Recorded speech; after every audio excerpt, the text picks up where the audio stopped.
നിമിഷം വരെ നമ്മുടെ കൽബ് ഇങ്ങനെ വേദനിക്കുകയാണ്. ഇനി ആര്, ഇനി എപ്പോൾ, ഇനി എന്ത്? ദുനിയാവിനോടുള്ള വലിയ ഒരു ആഗ്രഹം തന്നെ പോയത് മാതിരിയുള്ളൊരു ചിന്ത സ്വാഭാവികമാണ്. നല്ല നമുക്കേറെ ഇഷ്ടപ്പെടുകയും നമ്മൾ കേൾക്കാൻ ആഗ്രഹിക്കുകയും ഒരു വയല് കേൾക്കണമെന്ന് നമ്മൾ തോന്നുകയാണെങ്കിൽ നമ്മൾ കേൾക്കാൻ ആഗ്രഹിക്കുന്ന കുറഞ്ഞ ആളുകളുടെ വയലുകളുണ്ട്. കുറെ നീട്ടി കുറെ ഇങ്ങനെ ഒച്ചപ്പാടും ബഹളമൊക്കെ ഉണ്ടാക്കുന്ന വയലല്ല, മറിച്ച് കാര്യമായ വിഷയങ്ങൾ അവതരിപ്പിച്ച് മനസ്സിന്റെ ഹൃദയാന്തരങ്ങളിൽ അള്ളാഹുവിനെയും അവന്റെ ദീനിനെയും നിസ്കാരത്തെയും ഖുർആനിനെയും റഹ്മത്തുല്ലിൽ ആലമീനായ സയ്യിദുനാ റസൂലുള്ളാഹി സ്വല്ലല്ലാഹു അലൈഹി വസല്ലമ തങ്ങളെയും ഒക്കെ നമുക്ക് നന്നായി മനസ്സിലാക്കി തരുന്നൊരു വയല്. അത് നമ്മളെ യാത്രകളിൽ നമ്മൾ കേൾക്കും.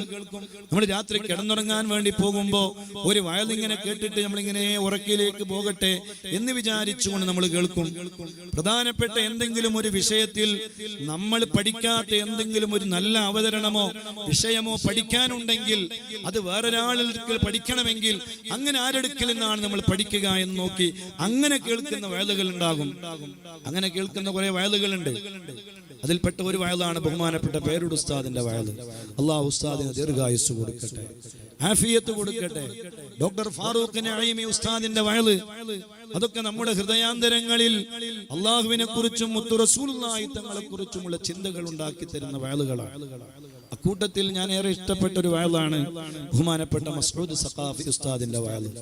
ഈ നാട്ടിൽ 4 വർഷത്തോളം ഉസ്താദിന്റെ ഒരു പ്രഭാഷണ പരമ്പര നടന്നിട്ടുണ്ട് എന്നറിയുമ്പോൾ ഈ നാട്ടുകാർ എത്ര വലിയ ഭാഗ്യവാന്മാരാണ്. ആ ഖുർആനിന്റെ യാസീൻ, അതിന്റെ അർത്ഥങ്ങളെ കുറിച്ച്, സൂറത്തുൽ മുൽക്കിനെ കുറിച്ച്, സൂറത്തുൽ കൗസറിനെ കുറിച്ച് 4 വർഷങ്ങളിൽ ഉസ്താദ് ഗഹനമായ പഠനങ്ങൾ ഈ നാട്ടിൽ അവതരിപ്പിച്ചിട്ടുണ്ട് എന്നറിയുമ്പോൾ മാഷാ അല്ലാഹ്, അതിനുവേണ്ടി നേതൃത്വം കൊടുത്ത എല്ലാവർക്കും നീ ബറക്കത്ത് ചെയ്യണേ അല്ലാഹ്. ഇനി അങ്ങനെ ഒരു വയല് വെക്കാൻ ഉസ്താദ് നമ്മുടെ കൂടെയില്ല. പക്ഷേ ഉസ്താദ് പറഞ്ഞു വെച്ച ഒരുപാട് വയലുകളും ഒരുപാട് പ്രഭാഷണങ്ങളും യൂട്യൂബിൽ നമുക്ക് കേൾക്കാൻ കഴിയും. അതിൽ നിന്നെല്ലാം പാഠം ഉൾക്കൊണ്ട് കേൾക്കേണ്ടതെല്ലാം കേൾക്കാൻ നമുക്ക് അല്ലാഹു തൗഫീഖ് നൽകട്ടെ. ഉസ്താദ് പ്രധാനമായും പറഞ്ഞിരുന്നത് നിസ്കാരത്തെ കുറിച്ചാണ്. ഏത് സദസ്സിലും നിസ്കാരത്തെ കുറിച്ച് പറയാതെ ഉസ്താദിന്റെ പ്രഭാഷണം നിർത്താറില്ല. നിസ്കാരം വളരെ ഒരു മുഅ്മിനായ മനുഷ്യന്റെ ജീവിതത്തിൽ അള്ളാഹു നമ്മളോട് പ്രത്യേകമായി അള്ളാഹുവിന് വേണ്ടി നിർവഹിക്കാൻ വേണ്ടി പറഞ്ഞ ഏറ്റവും വലിയ ഇബാദത്ത് അത് അള്ളാഹുവിന് വേണ്ടിയുള്ള 5 വക്ത് നിസ്കാരമാണ്. അത് കൃത്യമായി നിർവഹിക്കണം. അങ്ങനെ ദിക്ർ ചൊല്ലണം, സ്വലാത്ത് ചൊല്ലണം. ഇതൊക്കെ നമ്മൾ ചെയ്യുന്നതോടൊപ്പം ദിക്റും സ്വലാത്തും മാത്രം ചൊല്ലിക്കൂടിയാൽ മതിയോ? അത് മുത്തു റസൂലുള്ളാഹിന്റെ മാതൃകയാണോ? അത് ഔലിയാക്കളുടെ മാതൃകയാണോ? അമ്പിയാക്കളുടെ മാതൃകയാണോ? സ്വാലിഹീങ്ങളുടെ മാതൃകയാണോ? അല്ല. അങ്ങനെ ആരും തെറ്റിദ്ധരിക്കരുത്. ഖുർആൻ മാത്രം ഓതി ജീവിക്കുക, നിസ്കരിച്ച് മാത്രം ജീവിക്കുക, ദിക്ർ ചൊല്ലി മാത്രം ജീവിക്കുക, അങ്ങനെ മുത്തു റസൂലുള്ളാഹി പഠിപ്പിച്ചിട്ടില്ല. ഖുർആൻ ഓതണം, ദിക്ർ ചൊല്ലണം, നിസ്കരിക്കണം. അതോടൊപ്പം നമ്മൾ ചെയ്യേണ്ട ഏറ്റവും വലിയ പ്രവർത്തനമാണ് നിസ്കരിക്കണം. അതോടൊപ്പം നമ്മൾ ചെയ്യേണ്ട ഏറ്റവും വലിയ പ്രവർത്തനമാണ് ജീവകാരുണ്യ പ്രവർത്തനം എന്ന് പറയുന്നത്.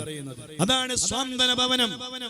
പാവപ്പെട്ടവർക്ക് ആശ്രയമാകണ്ടേ, അവരെ സഹായിക്കണ്ടേ, അവർക്ക് ആരെങ്കിലും രോഗികളാകുമ്പോ ആ രോഗികൾക്ക് സ്വാന്തനവുമായി ചെല്ലണ്ടേ, അവര് ഹോസ്പിറ്റലിലേക്ക് എത്തിക്കണ്ടേ, അവർക്ക് എന്താണോ കുടിക്കാൻ വെള്ളം വേണമെങ്കിൽ വെള്ളം എത്തിച്ചു കൊടുക്കണ്ടേ. അങ്ങനെ ചെയ്യാൻ കഴിയുന്ന എന്തൊക്കെ സേവന പ്രവർത്തനങ്ങളുണ്ട്, അതൊക്കെ നമ്മുടെ ബാധ്യതയാണ്. ആ ബാധ്യത എല്ലാവർക്കും നിർവഹിക്കാൻ കഴിഞ്ഞുകൊള്ളണമെന്നില്ല. അപ്പൊ അതിന് തയ്യാറായ ഒരു സംഘം അഥവാ സുന്നി യുവജന സംഘത്തിന്റെ നേതൃത്വത്തിലുള്ള ഒരു കൂട്ടം യുവാക്കൾ ആ മഹാപ്രവർത്തനവുമായി മുന്നോട്ട് വരുമ്പോൾ നമ്മളതിനെ ഒരിക്കലും കണ്ടില്ല എന്ന് നടിക്കരുത്. നമുക്കതിനെ കണ്ടില്ല എന്ന് നടിക്കാൻ കഴിയില്ല.